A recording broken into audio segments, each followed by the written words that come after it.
মাঝে মধ্যে রান্না করতে এতটাই টায়ারিং লাগে বা ইচ্ছেও হয় না, যে মনে হয় যদি একটাই সবজি তৈরি করা হয় এবং সেটাই যদি দুবেলা খেয়ে নেওয়া যায়, মানে লাঞ্চও ডিনারও। সেরকমই আজকের রেসিপিটা। হ্যালো বন্ধুরা, আশা করি সবাই ভালোই আছো। আজকে আমি নিয়ে এসেছি তোমাদের জন্য কাঁচা পেঁপের ঘন্টর রেসিপি। পেঁপের স্কিনগুলো ছাড়িয়ে ভালোভাবে পেঁপেগুলোকে ধুয়ে নিয়েছি এবং একটু সামনে এবং পেছনের দিকগুলো কেটে একটা গ্রেটার দিয়ে পেঁপেগুলোকে গ্রেট করে নিচ্ছি। এই প্রসেসটা অনেকটা সময় সাপেক্ষ এবং এতে হাত ব্যথা হয়ে যায় মাঝে মাঝে। তাই মাঝে মধ্যে আমি কি করি, পেঁপেগুলোকে এরকম ছোট ছোট টুকরো করে কেটে সেগুলো মিক্সিতে ট্রান্সফার করে আমি একটু গ্রাইন্ড করে নিই। একদম মিহি বা পেস্ট করব না, একটু কোর্সলি করব, যাতে গ্রেটারের মতোই হালকা দানা দানা থেকে যায়। এখানে দেখতেই পাচ্ছ একদিকে যেমন পেঁপেটা গ্রেটার দিয়ে গ্রেট করা আছে, আবার অপর দিকে মিক্সিতেও এরকম মিহিভাবে গ্রেট করা হয়েছে। তবে রান্নার সময় দুভাবেই চলবে। একটা কড়াইতে দিয়ে দেবো 2 টেবিল স্পুন সর্ষের তেল, 1 টেবিল স্পুন ঘি এবং কিছু বাদাম। বাদামগুলো হালকা রোস্ট হয়ে গেলে তার মধ্যে দিয়ে দেবো একটা শুকনো লঙ্কা, তেজপাতা এবং 1 চা চামচ 5 ফোড়ন। ফোড়নটা ভাজা হয়ে গেলে দিয়ে দেবো কিছুটা পরিমাণ হিং, গোলমরিচ,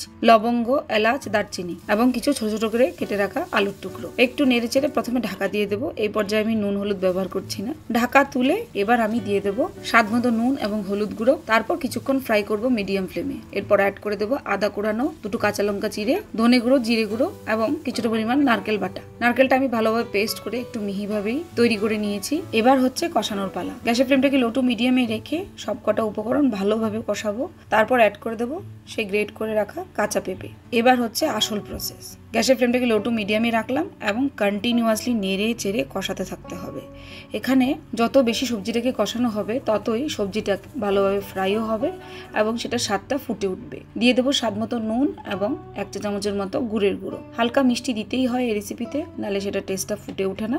বাঙালি রান্নার মেইন পার্টই হচ্ছে সেই কষানো। যে কোনো সবজিকে একটা লেভেল অবধি না কষিয়ে উঠতে পারলে সবজির সেই টেস্টটা ফুটেই ওঠে না কোনোভাবে। ভালোভাবে কষানো হলে নেড়ে চেড়ে ঢেকে কিছুক্ষণ কুক করব, যাতে সবজিটা কিছুক্ষণ ভেপে ওঠে বা সেদ্ধ হয়ে যায়। তাহলে তৈরি হয়ে গেল কাঁচা পেঁপের ঘন্টর রেসিপি।